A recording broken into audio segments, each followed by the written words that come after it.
इत्तेफाक राजनीति में भी होते हैं। ये और बात है कि जब एक के बाद एक इत्तेफाक जुड़ते चले जाएं तो फिर उस पर राजनीति शुरू हो जाती है। आज कुछ ऐसा ही हुआ। इनकम टैक्स ने कर्नाटक में कांग्रेस के बड़े नेता और कर्नाटक सरकार के ऊर्जा मंत्री डी.के. शिव कुमार के 39 ठिकानों पर छापा मारा। इत्तेफाक से एक ठिकाना बेंगलुरु का ईगल्टन गोल्फ रिजॉर्ट भी था, जहां पर गुजरात के कांग्रेसी विधायकों को शनिवार से ही रखा गया है। कांग्रेस को लगा कि इनकम टैक्स की रेड भी गुजरात के कांग्रेसी विधायकों को तोड़ने की रणनीति का हिस्सा है। लिहाजा इस पर कर्नाटक से लेकर गुजरात और दिल्ली तक बवाल मच गया। इनकम टैक्स की नजर कर्नाटक के ऊर्जा मंत्री डी.के. शिव कुमार पर पहले से ही थी। इसी साल मार्च में डी.के. शिव कुमार ने आरोप लगाया था कि केंद्र सरकार इनकम टैक्स विभाग के जरिए उनका फोन टैप करा रही है। आज इनकम टैक्स की टीमों ने कर्नाटक से लेकर दिल्ली तक डी.के. शिव कुमार के 39 ठिकानों पर एक साथ छापा मारा। इनकम टैक्स का दावा यह है कि दिल्ली में डी.के. शिव कुमार के घर छापे में करीब 7.5 करोड़ कैश भी मिला है। इनकम टैक्स की टीम बेंगलुरु के ईगल्टन गोल्फ रिजॉर्ट पर भी पहुंची। ये रिजॉर्ट डी.के. शिव कुमार का ही है और छापेमारी के वक्त डी.के. शिव कुमार रिजॉर्ट में ही मौजूद थे। इसी रिजॉर्ट में कांग्रेस ने गुजरात के अपने 44 विधायकों को रखा हुआ है, बीजेपी की पहुंच से दूर। कांग्रेस का आरोप यह है कि बीजेपी गुजरात में राज्यसभा की तीसरी सीट जीतने के लिए कांग्रेस विधायकों को तोड़ना चाहती है। कांग्रेस विधायकों की मौजूदगी वाले रिजॉर्ट में इनकम टैक्स की टीम पहुंचने पर कांग्रेस ने आज संसद के दोनों सदनों में जमकर हंगामा किया। हंगामे के चलते राज्यसभा की कार्रवाई गुरुवार तक के लिए स्थगित करनी पड़ी। कांग्रेस का आरोप ये है कि बीजेपी राजनीतिक बदले की भावना से काम कर रही है और राजनीतिक फायदे के लिए रेड राज चलाया जा रहा है। ये सरकार कर रही है, ये भारतीय जनता पार्टी कर रही है और वो भी इनकम टैक्स का छापा। ये सब विदित है कि गुजरात से आए हुए एमएलए स्वेच्छा से वहां पर उनके यहां पर रुके हुए हैं और उनको टेरराइज करने के लिए, उनको धमकाने के लिए, उनको प्रभावित करने के लिए इस तरह की कार्रवाई मैं समझता हूं कि निंदनीय है और राजनीति का ये सबसे निम्नतम स्तर आज पहुंच गया है। मैं तो इसी हालात में भी मेरे विधायकों का धन्यवाद करता हूं। इतना सब कुछ होने के बावजूद एक सच्चाई की लड़ाई लड़ने के लिए, और क्यों ये सब कुछ डेस्परेट होके बीजेपी कर रही है। आप जानते हो 44 में अभी आपको गिनवा दूं, आपके सामने पेश किए हुए हैं। 44 का आंकड़ा मेरे पास है ही, और भी लोग मेरे साथ हैं। जो 7 लोगों ने रिजाइन नहीं किया वो मेरे संपर्क में है। छापेमारी पर बवाल के बाद बेंगलुरु में इनकम टैक्स विभाग ने प्रेस नोट जारी करके बताया कि डी.के. शिव कुमार के खिलाफ पहले से ही जांच चल रही थी। सबूत इकट्ठा करने के लिए आज छापेमारी हुई। केंद्र सरकार ने भी सफाई दी कि इनकम टैक्स की रेड का गुजरात में राज्यसभा चुनाव से कोई लेना देना नहीं है। वित्त मंत्री अरुण जेटली ने कहा कि रिजॉर्ट पर कोई छापा ही नहीं मारा गया। वहां पर इनकम टैक्स की टीम सिर्फ डी.के. शिव कुमार को लाने के लिए पहुंची थी। कर्नाटक में जो ईगल रिसोर्ट में एमएलए थे, 42 एमएलए, उन एमएलए के डरा के, धमका के, टेरराइज करके वहां पर ईडी के लोगों को वहां पर भेजा है। आज वहां पर आज जो मेंबर्स थे 42 मेंबर्स, उनको डराया धमकाया जा रहा है इनकम टैक्स ऑफिसर्स की तरफ से। जो मुझे पूरी विभाग से जानकारी मिली है, जिसको मैंने स्वयं वेरीफाई किया है,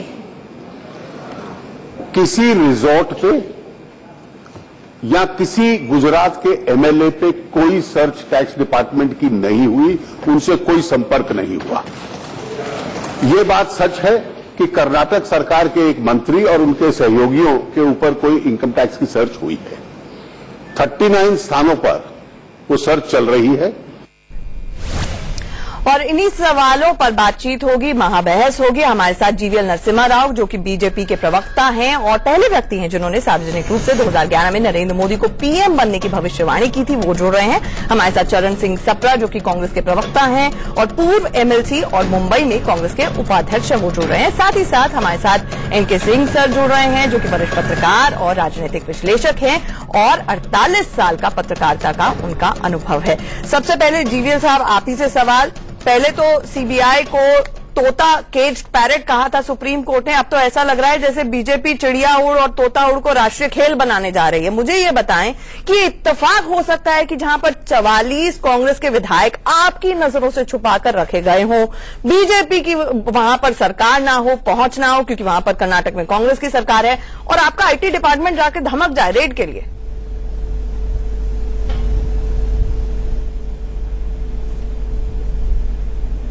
आंचल जी, जब 39 स्थानों पर एक साथ रेड होता है, ये अचानक एक दिन में 2 दिन में इसकी प्लानिंग नहीं हो सकती है। और एक बड़ी योजना के साथ इनकम टैक्स डिपार्टमेंट ने छापा मारे हैं। इसके लिए प्लानिंग बहुत समय से कम से कम 1-2 महीने से हुआ होगा।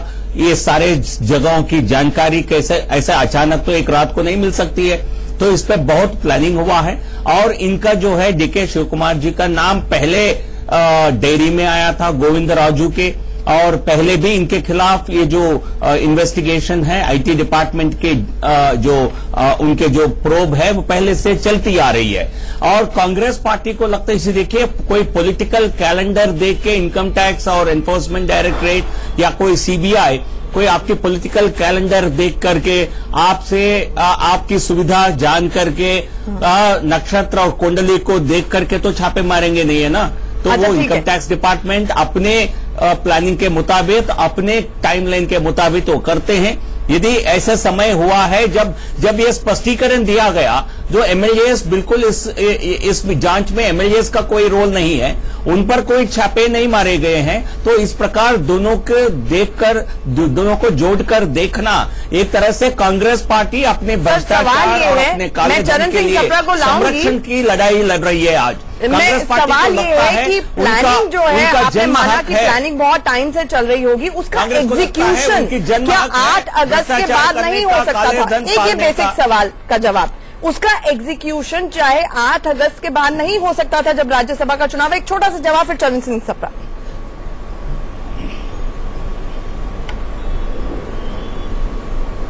नहीं आंचल जी, इसकी जो डिसीजन है इनकम टैक्स अथॉरिटी, सीबीडीटी खुद करते हैं।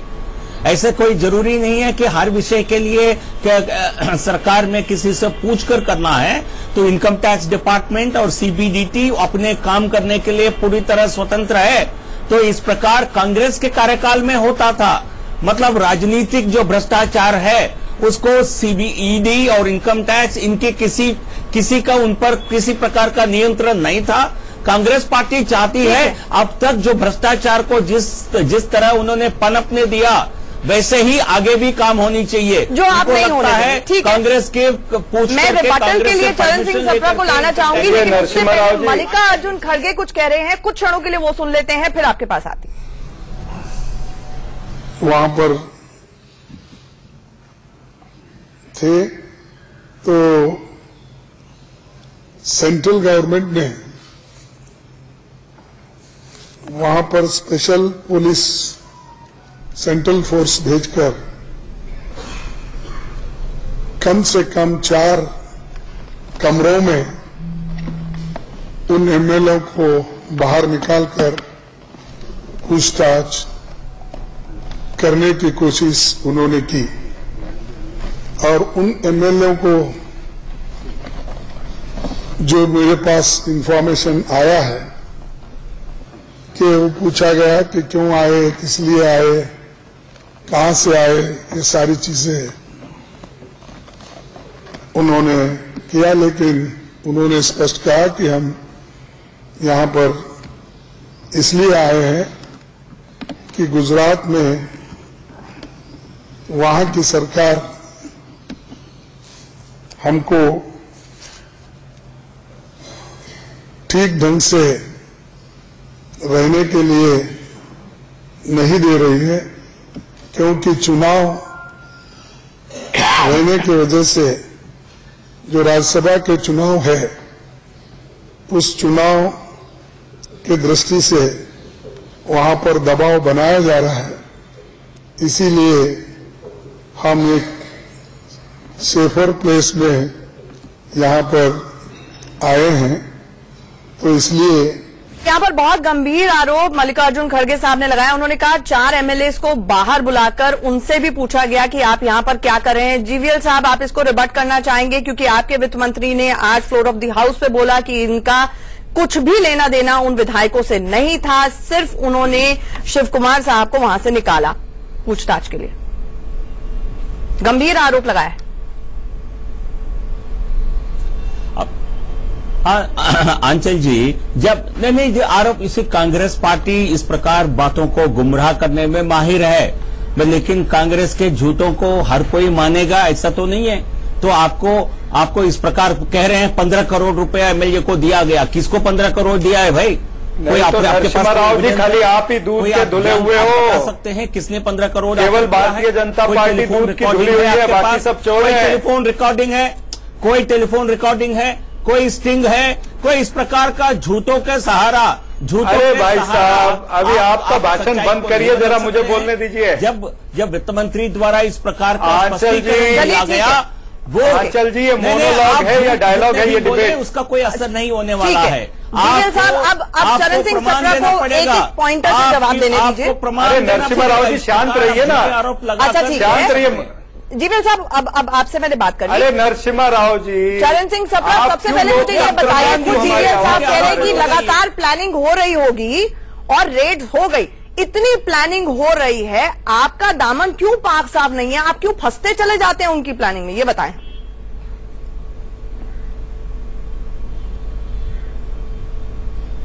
देखिए आंचल जी, सबसे पहले मैं ये कहना चाहूंगा कि आईटी की जो रेड हुई है उसका हम विरोध नहीं करते हैं, लेकिन अगर इसके टाइमिंग को देखें, आपने ठीक कहा कि अगर ये बहुत समय से तहकीकात हो रही है, आपने तो कहा कि 8 अगस्त के बाद होनी चाहिए थी रेड। मैं कहता हूं कि 4 दिन पहले हो जाती, 8 दिन पहले हो जाती, 15 दिन पहले हो जाती, कोई दिक्कत नहीं थी। लेकिन बिल्कुल समय को चुना गया है और फिर स्टेट पुलिस को नजरअंदाज करके वहां पर सीआरपीएफ जाती है। देखिए कितनी बड़ी बात है कि राज्य की पुलिस को नजरअंदाज करके वहां पर सीआरपीएफ को ले जाया जाता है। फिर 4-4 एमएलए को, जिस तरह से अभी मल्लिकार्जुन खड़गे जी ने बताया, उनको ये एक दबाव तंत्र है, दबाव तंत्र के अंदर लाने का एक प्रयास किया जाता है। ये शरेआम लोकतंत्र की हत्या है, ये सरकारी तानाशाही है, ये दिख रहा है। और भारतीय जनता पार्टी के पिछले कुछ महीनों का अगर आप कार्यभार देखें कि जिस तरह से उन्होंने बिहार में सत्ता हासिल की, जिस तरह से गोवा में, मणिपुर में हासिल की, जो उन्होंने अरुणाचल प्रदेश में किया और पहले उत्तराखंड में जो षड्यंत्र करने का प्रयास किया, ये सब चीजें देखी जाए तो कहीं ना कहीं लोकतंत्र की हत्या ये हर जगह कर रहे हैं। साम दाम दंड भेद को वापर के ये चाहते हैं कि इनका राज हर जगह में हो जाए। इनका चाल चरित्र चेहरा जो है वो यही हो गया है कि साम दाम दंड भेद लगाइए, लोकतंत्र की हत्या करिए, इस देश को ये फेडरलिज्म की और तानाशाही की और ये ले जा रहे हैं। साम दाम दंड भेद है, चाणक्य नीति है, चाणक्य सिखा के गए हैं, आपने नहीं किया क्या? बहरहाल इनके साथ दो सवाल इसमें आते हैं। एक तो टाइमिंग को लेकर मैं ये कहता हूं कि इनको शिव कुमार याद आता है। ठीक है, अब एनके सिंह सर को बोलने दे प्लीज। ये इत्तेफाक टाइमिंग को लेकर भी है और दूसरा ये जो जीरो टॉलरेंस की पॉलिसी है भ्रष्टाचार के प्रति, ये बहुत सिलेक्टिव नहीं है क्या इस सरकार की? सब आपने बिल्कुल आंचल सही कहा है। देखिए बहुत सीधी सी बात है कि इस देश में अगर आप करप्शन के खिलाफ अगर स्टेट ऑपरेशन कोई भी हो रहा है, उसको पूरी जनता खैर मकदम करेगी, उसको वेलकम करेगी। और जब ये खबर मिलती है कि 7 करोड़ किसी के यहां से मिला है कैश, तो थोड़ा सा जनता इंडोर्स और ज्यादा करती है। लेकिन यहां पे आपने बिल्कुल सही कहा कि ये टाइमिंग कैसी है, बेनिफिशियरी कौन है पॉलिटिकल। आपने लालू के खिलाफ किया, इमीडिएटली एक गवर्नमेंट टूटने की स्थिति में आई, आपने सपोर्ट किया, आज आपकी गवर्नमेंट बन गई, तो कहीं ना कहीं ये क्वेश्चन तो आएगा कि कहीं ऐसा तो, और ये पब्लिक डोमेन में है, पब्लिक परसेप्शन की, politics is all about public perception. तो नरसिम्हा राव जी और बीजेपी को ये जवाब तो देना ही पड़ेगा कि भाई पहले केस में आप बेनिफिशियरी रहे, आज जब राज्यसभा का इलेक्शन होने जा रहा है उस समय आप ये छापे आपके यहां पड़ रहे हैं। ये बिल्कुल सही है, बड़ा लेम एक्सक्यूज है कि साहब ये कोई मुझसे पूछ के थोड़ी होता है, सीबीडीटी का ऑपरेशन है, हो रहा है। लेकिन तब ये आता है कि एग्जैक्टली इस टाइम पे क्यों हो रहा है। तो कहीं इससे भी आपको बचना पड़ेगा कि नहीं, ऐसा तो नहीं पॉलिटिक्स ऑफ वेंडेटा इसमें दिखाई दे रहा है या ये कर रहे हैं। अगर पब्लिक में ये मैसेज गया तो आपका जो सारा डेवलपमेंट का प्लैंक है, शुचिता का जो कंसेप्ट है, वो कहीं टार्निश होगा। तो बिल्कुल सही आप कह रही हैं कि ये टाइमिंग इस समय क्यों 4 दिन पहले हो। सत्रह सही कह रहे हैं कि 4 दिन पहले करते आप दोनों को जक्सटापोज न किया जाता। ठीक है, 2 वेरिएबल्स आपने नजदीक कर दिए। मैं बता देती हूँ, पिछले 3 साल में जो रेड हुई हैं और जो आरोप लगे हैं, रॉबर्ट वाड्रा के केस का आरोप लगा, केजरीवाल और उनके 10 मंत्रियों के पास, विधायकों के पास आरोप लगे, बल्कि एक मंत्री से तो बुलाकर भी पूछताछ की गई। ममता की घेराबंदी हुई, नारदा हुआ, शारदा हुआ, मायावती के भाई आनंद कुमार का मामला उठा नोटबंदी के बाद, वहां पर रेड्स हुई। रामगोपाल यादव का नाम यादव सिंह के पूरे स्कैम में, रियल एस्टेट में, नोएडा घोटाले में उठा। लालू परिवार के ऊपर केस के ये हुआ, नतीजा ये हुआ कि वो तो हट गए सरकार से, आपने वहां पर जाके नतीजा ये हुआ कि वो तो हट गए सरकार से, आपने वहां पर जाके सरकार बना ली। क्या ये सब इत्तेफाक है?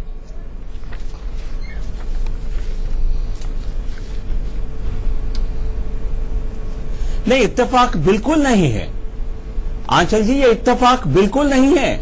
मैं कह रहा हूं 3 साल से हमने जनता को ये वादा करके आए कि हम भ्रष्टाचार को समाप्त करने की लड़ाई लड़ेंगे, काले धन के खिलाफ लड़ेंगे। ये सरकार की एक प्रॉमिस है जनता के साथ। हम उस प्रॉमिस के तहत हम काम कर रहे हैं 3 साल से। नोटबंदी में कितने लोगों की पैसे चले गए, कितने लोग बेनामी संपत्ति में अभी पकड़े जा रहे हैं। ये राजनेता आपको टेलीविजन पर दिखते हैं, तो बाकी जिनका संपत्ति सरकार ने ले लिया उसकी चर्चा नहीं होती है टेलीविजन में। हमारे खिलाफ एक जो गठबंधन है, यदि भ्रष्टाचारियों के लिए गठबंधन है, तब क्या है, तब उनकी पोल खुल रही है। हम 3 साल से सरकार में हैं, हमारे ऊपर क्या आप एक आरोप लगा सकते हैं इस सरकार के खिलाफ? हमने ईमानदारी का परिचय दिया है, हमने 3 साल की अच्छी सरकार दी है, और काले धन के खिलाफ हम जब एक नरसिम्हा राव जी, मैं आपकी बात का जवाब देता हूं। आपको एक राजनीतिक रूप दे करके आप तो कहने की इत्तेफाक नहीं है। हमारा एक मेजर प्लान था कि भ्रष्टाचार को हटाएंगे, और अब आपके बोले ताकत को जनहित के लिए नहीं, आप नहीं आंचल जी, जनहित के लिए नहीं यूज कर रहे हैं आप पार्लियामेंट फोरम को अपने काले धन बचाने के लिए, भारतीय जनता अपने साथियों को बचाने के काम कर रहे हैं। पार्टी ने आज तक पनामा पेपर्स के केस पर तहकीकात क्यों नहीं की? अरे नरसिम्हा राव जी जरा शांत रहिए, अभी मुझे बोलने दीजिए। देखिए, इनको ये पूछिए कि पनामा पेपर्स पे आपने तहकीकात क्यों नहीं की? सहारा बिरला डायरी की तहकीकात आप क्यों नहीं कर रहे हैं? आप व्यापम की तहकीकात का क्या हो रहा है? जीएसपीसी की तहकीकात इतनी देर क्यों लग रही है पनामा पेपर्स में? अभी तेजस्वी यादव आए, उन्होंने कहा रमन सिंह के बेटे यहाँ पर इन्वॉल्व है, उनका नाम आया था। वहाँ पर पाकिस्तान में सुप्रीम कोर्ट ने प्रधानमंत्री को निपटा दिया, नवाज शरीफ निपट गए, और यहाँ पर पनामा पेपर लीक्स में मंत्रियों को घोटाला है। ये सिर्फ सिलेक्टिव कार्रवाई क्यों हो रही है? ये भ्रष्टाचार के ऊपर सिलेक्टिव कार्रवाई क्यों हो रही है? नहीं, देखिए आंचल जी, क्या भारतीय जनता पार्टी का कोई नेता भ्रष्टाचारी नहीं है, ऐसा दिखाना चाहते हैं? लगता है क्योंकि आपके कई लोग इस प्रकार, नरसिम्हा राव जी, नेतादागी है। आपके जो अध्यक्ष है, जो लिस्ट पहले आपके सत्ता के कार्यकाल में जो मिला है उस पर कार्रवाई हमने किया है, आपने कोई कार्रवाई नहीं किया है। आपके पास लिस्ट था, आपके पास पूरा लिस्ट था, जर्मन गवर्नमेंट से मिला हुआ, फ्रेंच गवर्नमेंट में जो अरे भाई साहब, आपने कोई छोड़िए, सहारा बिरला डायरी पे बात करिए ना, जिसमें नरेंद्र मोदी भ्रष्टाचारी है। सहारा बिरला पेपर पे बात करिए, सहारा बिरला डायरी की तहकीकात क्यों नहीं करते? उसमें नरेंद्र मोदी के नाम है, कहां से आया वो पैसा नरेंद्र मोदी के पास? आप कोर्ट में गए हैं, नए सुप्रीम कोर्ट ने अरे भाई साहब, नरेंद्र मोदी का नाम सहारा की डायरी में है, उसके ऊपर बोलिए। देखिए, वो मामला सुप्रीम कोर्ट तक पहुंचा था, नौकरी चली जाएगी, आपकी नौकरी नहीं है, आप जरा सहारा डायरी पे बोलिए। चरण सिंह सप्रा जी, नहीं, चरण सिंह जी जो बेसिक गलती कर रहे हैं, जो कार्डिनल प्रिंसिपल होता है इन्वेस्टिगेशन का आंचल, वो आप भी जानती हैं, क्योंकि आप लॉ जानती हैं। कार्डिनल प्रिंसिपल है कि आपका उसका एविडेंस का वैल्यू क्या है।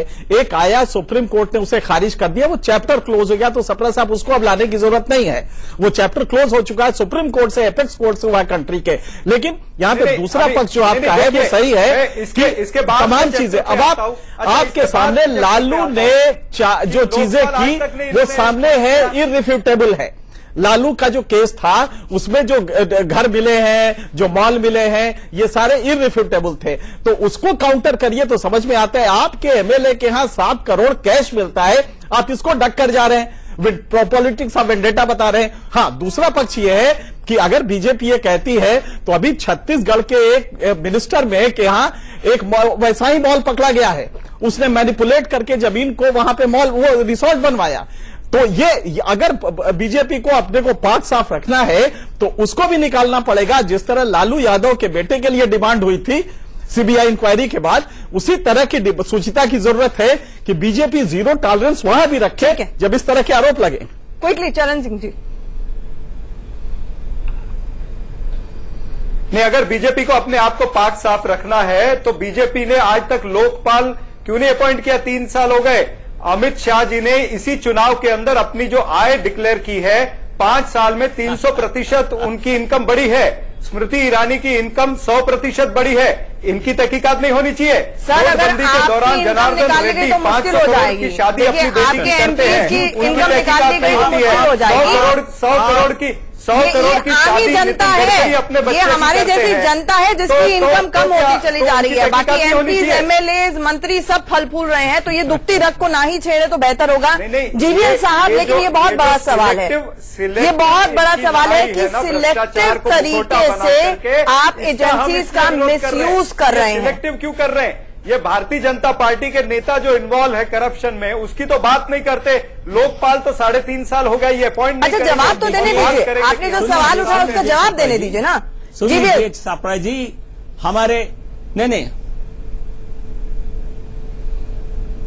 नहीं सप्रा जी, जो आपने हमारे राष्ट्रीय अध्यक्ष की जो बात कही वो आप जानते हैं सच्चाई, फिर भी आप इस प्रकार के झूठ को फैलाना चाहते हैं। उनकी जो इजाफा हुआ असेट्स में, वो उनके माताजी के निधन के बाद उनके परिवार के जो परिवार के असेट्स थे, उनके माताजी पिताजी के, वो उनको विरासत में मिले हैं।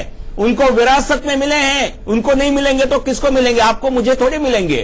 तो ये इसलिए इस प्रकार का गलत जानकारी देना आप बंद करिए। और जहां तक सवाल है, मिले हैं, लेकिन कोई सरकार ने किसी को बख्शना तो चाहिए। क्या आपके राष्ट्रीय अध्यक्ष, लेकिन आपके नेता कई दागेदार हैं, इनकम टैक्स वाला कोई समन भी नहीं, नोटिस भी नहीं भेज सकता। एक नोटिस उनका जो असेट्स है वो बढ़ जाती है। नहीं, आप सारा जानकारी है, सामने है भाई। ये राहुल गांधी की तरह हमने 5,000 करोड़ रुपए संपत्ति तो नहीं हड़ पाए। नहीं, नेशनल हेराल्ड की जो संपत्ति राहुल गांधी, सोनिया गांधी जी ने हड़प किया था, हमने तो हमारे राष्ट्रीय अध्यक्ष, उनके परिवार, भाई साहब, उनके माता बताइए कि व्यापम में कितना हड़पा है, राजस्थान के बाद ये स्वाभाविक है। माइनिंग के घोटाले में कितना हड़पा है, हेराल्ड का ऐसे बताइए। छत्तीसगढ़ के मुख्यमंत्री ने कितना हड़पा है? बात करेंगे तो किसी को समझ में नहीं आएगा। आपका ये झूठे आरोप, उसका कोई दम नहीं है, लेकिन आपने बहुत कोशिश किया है। लेकिन सफरा जी, आज भी आप काले धन, आप भ्रष्टाचारियों के साथ क्यों खड़े दिखते हैं? सफरा जी, आप इस चीज का जवाब दें। सारा जहां झूठा है, केवल आप ही हो जाए। सफरा जी, 1 मिनट। अरे केवल आप ही लोग सच्चे हो, बाकी 1 मिनट। आप सवाल का जवाब दें, आप सवाल का जवाब दें सफरा जी। यहाँ पर एनके सिंह सर बैठे हैं। अच्छा सुनिए, यहाँ पे एनके सिंह सर बैठे हैं, यहाँ पर मैं बैठी हूँ। हम दावा कर रहे हैं कि आपको जो खंगालना है खंगाल लीजिए, जो हमारे अगेंस्ट इन्वेस्टिगेशन करानी है करा लीजिए, और फिर हम पाक साफ होकर निकलेंगे। ये आपके नेता क्यों नहीं कर पाते? आपके नेता परसेप्शन बैटल आज से नहीं, पिछले 2G कोयला घोटाले से लूज करते आ रहे हैं। क्यों ऐसे लोग हैं जिनके दामन पाक साफ नहीं है? क्यों आपने अपने झुंड को इकट्ठा नहीं रख सकते? गुजरात से लेकर कर्नाटका भगाना पड़ रहा है। तो ये सवालों के जवाब आपको देने होंगे।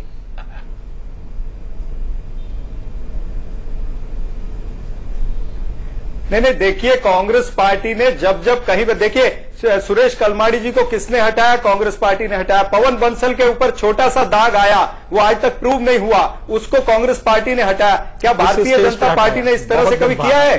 तो ये तमाम सारी बातों में कोई दम नहीं है। मुझे आज आप बताएं कि 3.5 साल में ये लोकपाल क्यों नहीं ला रहे? क्या दिक्कत है इनकी? जिस विषय पर इनकी सरकार आई है, जिस विषय पर इन्होंने अन्ना हजारे की मुहिम को अपनी मुहिम बनाया, आज तक ये लोकपाल क्यों नहीं ला रहे? आपने मेरे सवालों का जवाब दिया। आप सबरा मुद्दे जी से भटक रहे हैं। आपसे जो सवाल पूछा गया आप उससे भटक रहे हैं। सबरा जी, आपसे सवाल कुछ और था, आपने वो जवाब दिया। नहीं, मैंने सब बातों का जवाब दिया। मैंने कुल मिलाकर के आपको ये कहा कि कांग्रेस पार्टी ने कभी भी अपने नेता को शील्ड नहीं किया है। इन्होंने येडियुरप्पा को शील्ड किया, इन्होंने बंगारू लक्ष्मण को कोशिश किया शील्ड करने का, इन्होंने तमाम वो सारे भारतीय जनता पार्टी के नेता जो उनको शील्ड करने का प्रयास इन्होंने किया है। कांग्रेस पार्टी ने कभी नहीं किया है। कांग्रेस पार्टी कभी नहीं कहती कि आप रेड मत करिए, लेकिन आज जो टाइमिंग है और जिस तरह से ये चला है, जिस तरह से इन्होंने सारी एजेंसियों का दुरुपयोग किया है, जिस तरह से इन्होंने दुरुपयोग किया सारी चीजों का, सारी एजेंसियों का, उसके ऊपर सवाल उठ रहे। तो ये कहा जा रहे हैं, ये दूर दूर घूम के आ रहे हैं। अच्छा जीवीएल साहब, मुझे एक बात बताएं कि बिहार में सरकार चली गई, मान लीजिए नया कैबिनेट आया, उसके ऊपर एडीआर की बाकायदा सर्वे आई कि अब ज्यादा दागी लोग हैं, 75% जो मंत्री हैं वो दागी हैं। तो मुझे एक बात बताएं कि दाग क्या अच्छे हैं जब आपका सवाल हो, और जो बाकी हो तो वो उनका पाप का घड़ा भर चुका है।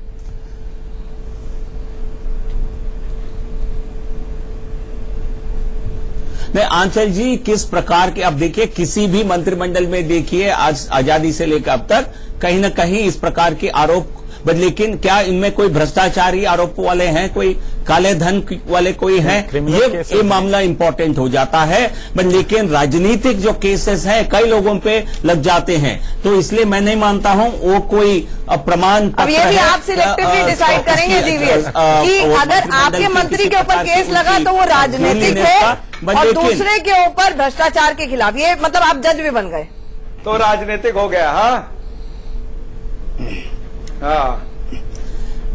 नहीं, ये केस कुछ है। नहीं, आप केस को समझ लीजिए, ये धर्मात्मा है, ये राजा हरिश्चंद्र है, ये सभी कुछ भारतीय जनता केस लगे हैं, वो केस को समझना पड़ेगा। नहीं देखिए केस किस प्रकार की, नहीं बेनामी संपत्ति, तेजस्वी यादव के पास बेनामी संपत्ति क्या मिला, क्यों मिला, कैसे उनके पास आया, उसका कोई जवाब मिला? आज तक नहीं मिला है।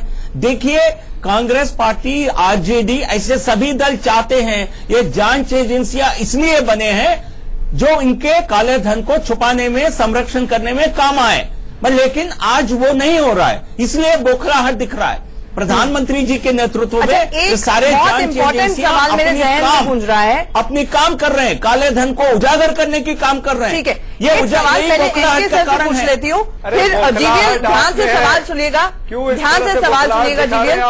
नरसिम्हा राव, आज वित्त मंत्री अरुण जेटली ने फ्लोर ऑफ द हाउस पे बोला कि जो बाकायदा शिव कुमार हैं वो, उनको जब पकड़ा गया तो वो पेपर्स फाड़ रहे थे, जो रेलेवेंट एविडेंस था उसको डिस्ट्रॉय कर रहे थे। एनके सर, अगर वो देखा जाए तो दो कॉन्ट्रडिक्शन, क्या विरोधाभास आपको लगता है वित्त मंत्री के बयान पे? एक तरफ वो कह रहे हैं कि उनको सिर्फ समन करके लेने के लिए गए थे हम पूछताछ के लिए, फिर दूसरी बात ये आती है कि वो तो रेलेवेंट पीस ऑफ एविडेंस को फाड़ा जा रहा था वहां पे। तो सवाल ये उठता है कि क्या ये डिस्ट्रक्शन ऑफ एविडेंस का फिर मामला नहीं बनता है? फिर तो ये भी होना चाहिए कि सबसे पहले तो वो एफआईआर दर्ज होनी चाहिए थी, फिर तो इमीडिएट गिरफ्तारी होनी चाहिए थी, ये सारी कॉन्सिक्वेंसेज होनी चाहिए थी। नहीं तो ये क्या विरोधाभास है वित्त मंत्री के स्टेटमेंट? हाँ नहीं, वित्त मंत्री ने अगर पार्लियामेंट के फ्लोर पे कहा है तो इसको ड्यू वेटेज दिया जा सकता है, क्योंकि नॉर्मली प्रिविलेज मोशन आ जाता है अगर आपने पार्लियामेंट में मिनिस्टर के रूप में कोई गलत स्टेटमेंट दिया है तो या तो इनकम टैक्स ने ये बात रिटर्न दे दिया होगा, तभी फ्लोर पे फाइनेंस मिनिस्टर डिक्लेयर करेंगे। अगर ये है कि उन्होंने वाइटल एविडेंसेस को टर्न किया, उसको फाड़ा, तो इसका सीधा मतलब है कि कल्पेबिलिटी बढ़ जाती है, और कई बार होता है कि एविडेंस डिस्ट्रॉय करने में क्रिमिनल कल्पेबिलिटी ज्यादा आ जाती है। तो ये तो सीधा आपने कहा कि उसको अरेस्ट का केस बनता है। लेकिन यहां पे एक चीज और भी है आंचल, जो फाइनेंस मिनिस्टर कह रहे हैं और जो लीडर ऑफ अपोजिशन कह रहे हैं, कांग्रेस के नेता कह रहे हैं, मल्लिकार्जुन खड़गे, उसमें एक वेरिएशन है। वो कह रहे हैं कि साहब एक भी एमएलए से हमने कोई बातचीत नहीं की है। जाहिर है अगर मान लीजिए एमएलए से इनकम टैक्स ने बात की है तो यहां पे ये लग रहा है कि 4 एमएलए को भी बुला के आपने पूछा क्यों? ये केस तो आप, कल्पेबिलिटी तो थी उस होटल के मालिक की जो कि बाई चांस कांग्रेस का मिनिस्टर है। इसमें अगर कोई होटल में वहां रुका है उससे आप क्या डिस्कस करते हैं या उसको आप इंटरोगेट क्यों करते हैं? तो यहां पे ये कहीं लग रहा है कि ये 4 को क्यों बुलाए, ये फाइनेंस मिनिस्टर ने अपने स्टेटमेंट में नहीं बताया है, जो कि आरोप लगाया जा रहा है। दूसरा ये है कि इस समय कल्पेबिलिटी क्या है, अपराध क्या है इस केस में? अपराध इनकम टैक्स का है और सप्रा साहब को यह तो जवाब देना ही पड़ेगा। क्रिमिनल जस्टिस सिस्टम में answer of A question is not a question. आप ये तमाम बातें कह गए कि उन्होंने वहां नहीं किया, वहां नहीं किया, ये सारी बातें अलग है। इस समय आपका एक मिनिस्टर है जिसपे कि ये 3-4 आरोप हैं। एक आरोप है कि उसके पास 5 करोड़ पाया गया है जो कि इनकम टैक्स के हिसाब से अनअकाउंटेड फॉर था। उसी तरह लालू यादव का जब केस आता है तो क्लियर केस है, उसमें 4 जवाब देने। कांग्रेस वहां भी लालू के साथ खड़ी होती है और पॉलिटिक्स ऑफ वेंडेटा बताती है। तो वेंडेटा तो आप कह रहे हैं ठीक है, लेकिन क्या एक बार सप्रा जी मुझे ये बताएं, सरकार कर्नाटक में आपकी रिजॉर्ट आपका मल्लिकार्जुन खड़गे आकर कह रहे हैं कि 4 एमएलए को बुला के पूछताछ की गई, कोई क्लिप है, सीसीटीवी फुटेज है, वो क्यों नहीं प्ले आउट करते थे आप? और एमएलए कोई कमजोर आदमी नहीं होता है कि वैसे दब के चला जाए। फोन से रिकॉर्ड भी कर सकते थे। वैसे पता नहीं आपने फोन अगर दूर रख लिए हो कि गुजरात के बीजेपी अप्रोच ना कर पाए।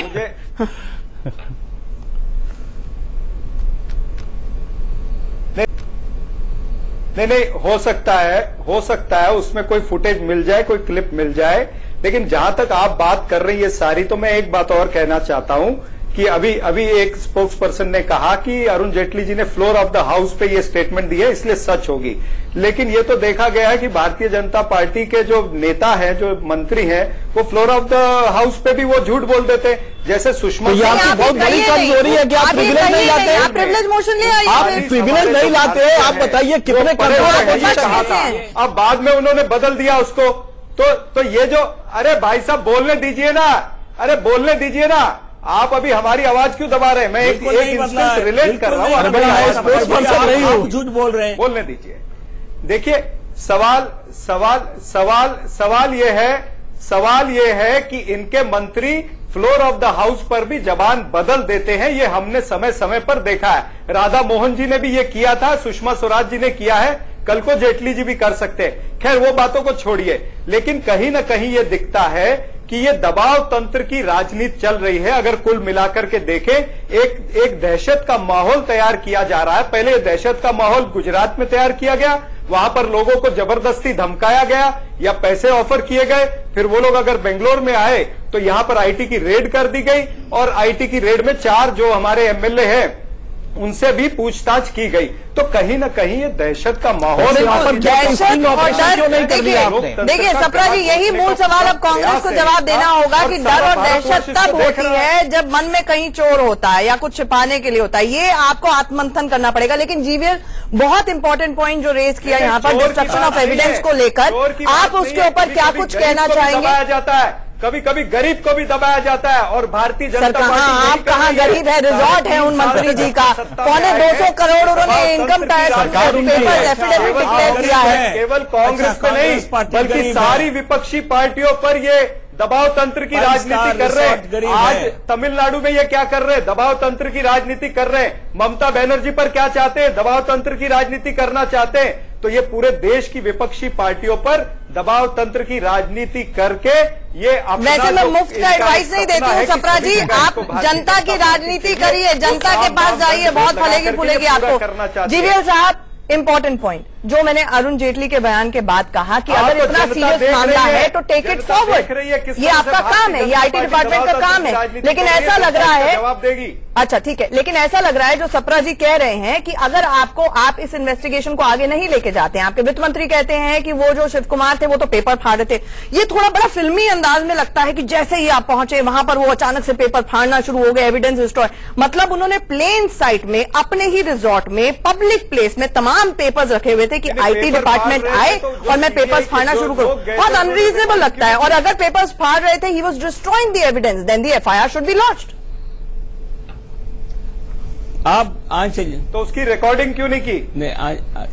नहीं आंचल जी, ये जब वित्त मंत्री कहते हैं वो एक पूरे जानकारी के साथ ये बात कह रहे हैं और उसका क्या मामला बनता है, ये क्रिमिनल मामला बनता है क्या इस प्रकार के केस में? यदि बनता है तो इनकम टैक्स जरूर करेंगे, किसी को नहीं बख्शा जाएगा।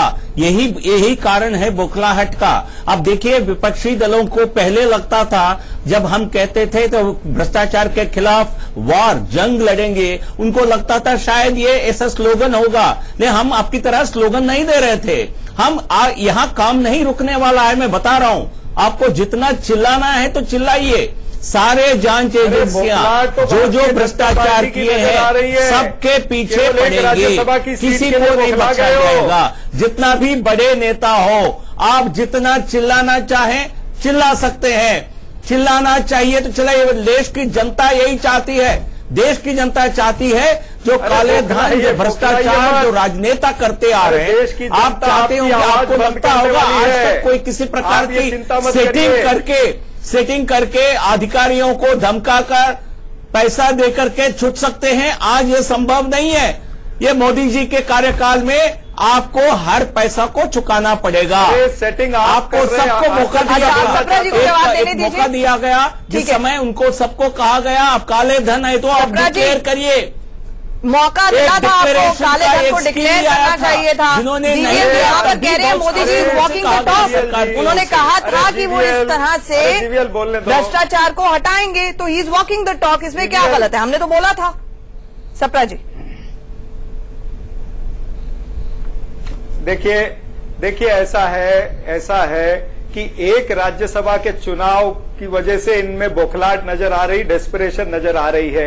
एक राज्यसभा का चुनाव जो है गुजरात का, उसको किसी भी तरह से जीतना चाहते हैं, उसके लिए दबाव तंत्र सब चल रहा है। वो आपका आखिरी किला है सप्रा जी। इंट्रोड्यूस किया इलेक्शन कमीशन, जो ऑटोनोमस बॉडी है ये इलेक्शन कमीशन सीबीआई, तो ये जो नोटा का भी यहां पर इन्होंने वापर कर रहे, अमेंडमेंट कर रहे हैं, ये भी कहीं ना कहीं दिखाता है कि भारतीय जनता पार्टी डेस्परेट हो चुकी है। आप मुद्दे को की पॉलिटिक्स, नोटा इंट्रोडक्शन, ये आईटी की रेड्स, ये तमाम सारी चीजें जो है केवल एक राज्यसभा हमने इसके खिलाफ हमने भी आवाज उठाया। देश पूरा 125 करोड़ जनता देख रही है कि भारतीय जनता पार्टी किस तरह से दबाव तंत्र अपना रही है। कांग्रेस को इतना दौड़ाया जा रहा है, गुजरात से दौड़ा दिया गया, कर्नाटक में रिजॉर्ट में एमएलए रह रहे हैं, वहां सुप्रीम कोर्ट दौड़ा दिया गया क्योंकि नोटा आ रहा है। ये वाकई एक बहुत बड़ी ईगो बैटल है। ये सिर्फ एक राज्यसभा की सीट नहीं है और कांग्रेस को दौड़ाया जा रहा है, भगाया जा रहा है। नहीं, एक बात तो है, ये fight to finish war BJP लड़ रही है और बीजेपी इसको मतलब कोई भी बिल्कुल सही करे कि साम दाम दंड भेद है, इसमें कोई दो राय नहीं है।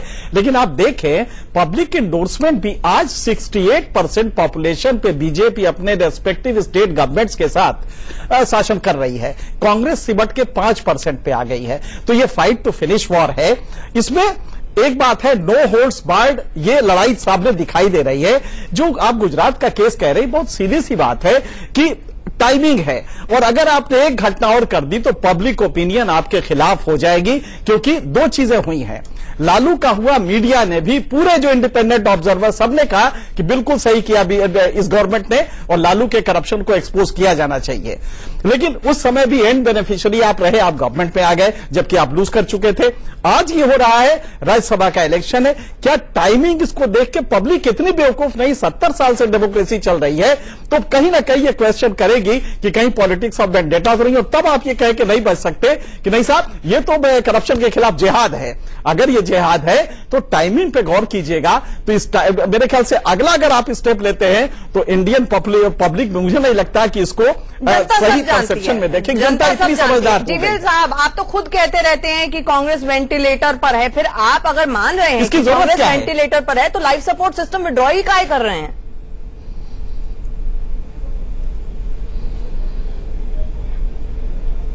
क्योंकि ये डेमोक्रेसी के लिए, लोकतंत्र के लिए अच्छा नहीं है। वेंटिलेटर है हमने नहीं कहा है, और बट लेकिन कांग्रेस का नहीं देखिए, लोकतंत्र के लिए क्या भ्रष्टाचार के खिलाफ लड़ना अच्छा नहीं है? क्या लोकतंत्र की अच्छा नहीं है कि जिनके पास बेनामी संपत्ति है वो उसका चर्चा हो और उन पर एनफोर्समेंट डायरेक्टरेट हो, इनकम टैक्स के छापा हो? ये लोकतंत्र के लिए अच्छा नहीं है।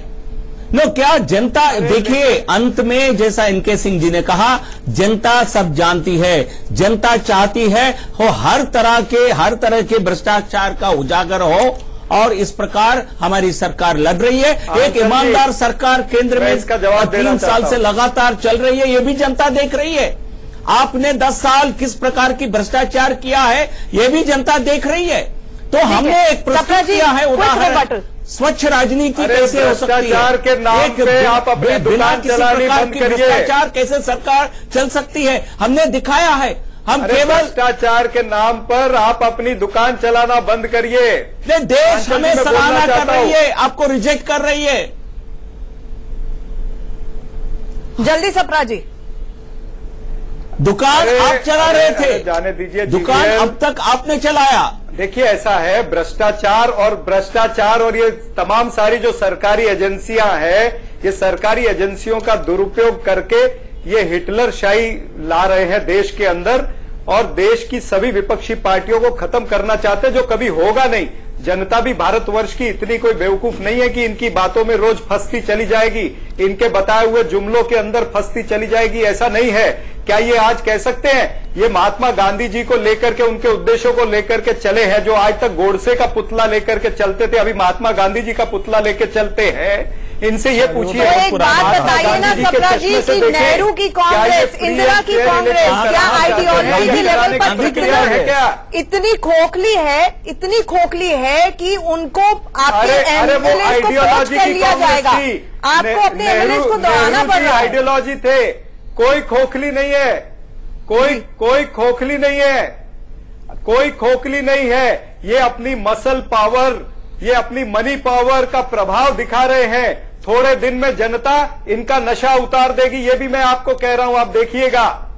ठीक है, मुझे एनके सर बताइए, जिस तरह से ये रेड्स हुई, टाइमिंग को लेकर जरूर मनी सवाल पावर आपके पास है और जनता हमारे पास नहीं है। मनी पावर आपके पास है। मुझे ये बताएं कि कई बार राजनीति में कई चीजें हो सकता है, देखिए आईटी के पूरे पावर्स में है कि वो जाकर इन्वेस्टिगेट करे, रेड करे, ये लीगली बिल्कुल सही चीज लगती है, लेकिन एथिकली भी क्या उतनी सही होती है जमीन पर? नहीं, देखिए इसमें बड़ा भारी पैराडॉक्स है कि लीगली जो चीजें होती है कई बार वो इलीगल जो फोर्सेस होती हैं उनको सबड्यू करती हैं वो इलीगल प्रोसेस को। ये दुनिया में होता है, कोई यही नहीं होता है, वो ब्रिटिश डेमोक्रेसी में भी होता है। तो यहां पे हमेशा आपको ये भी देखना पड़ेगा कि आप जस्टिस करते हुए दिखाई दे रहे हैं। यहां पे ये दो घटनाएं हुई हैं अनफॉर्चुनेटली दोनों में, और बहुत अच्छी थी। सारे इंडिपेंडेंट ऑब्जर्वर्स ने, मीडिया ने लालू यादव के करप्शन को कतई इंडोर्स नहीं किया और वेंडेटा नहीं कहा, लेकिन उसके एंड बेनिफिशियरी आप हुए। यहां पे राज्यसभा का इलेक्शन होने जा रहा है, 44 विधायकों का शिफ्ट होना वहां से। आपको याद होगा कि यही बीजेपी एक स्पेशल हवाई जहाज से उत्तराखंड से एमएलए को लेके गई थी, हरियाणा में कहीं रखी थी। तो आज इसके बाद पब्लिक परसेप्शन देखिए शाश्वत नहीं होता। आज आपका इंडोर्समेंट है, इसमें कोई दो राय नहीं है, लेकिन ये काउंट होगा कि दो घटनाएं हुई और उसमें आपने ठीक उसी दिन छापा मारा, उसी दौरान छापा मारा जब राज्यसभा का इलेक्शन हो रहा था। ये क्वेश्चन में आएगा, इसमें कोई दो राय नहीं है। ये सवाल जरूर है कि भ्रष्टाचार मुक्त भारत, कांग्रेस मुक्त भारत का एजेंडा आपके पास जरूर है, लेकिन क्या इसका कोलैटरल डैमेज हमारे लोकतंत्र, हमारी डेमोक्रेसी तो नहीं हो रहा है? बहुत दुख की बात यह भी है कि गुजरात इस वक्त बाढ़ से त्रस्त है, सैकड़ों लोगों की जान जा चुकी है, वहां पर हजारों लोगों को निकालने की कोशिश हो रही है, लेकिन सबसे पहले वहां से कांग्रेस के एमएलए को निकाला गया क्योंकि राज्यसभा की सीट नाक की लड़ाई बन गई। काश हमारे नेता हमारी जनता के लिए भी उतना ही टाइम और दें और उनके बारे में एफर्ट जमीन लेवल पर करें। वहां पर एमएलए का होना अपने जो वहां की जनता है उनके लिए आगे हाथ बढ़ाना, मदद के लिए ज्यादा जरूरी था इस वक्त। आप सब हमारे साथ चर्चा के लिए जुड़े, आपका बहुत बहुत शुक्रिया। महाबहस में फिलहाल इतना ही, बने रहिए हमारे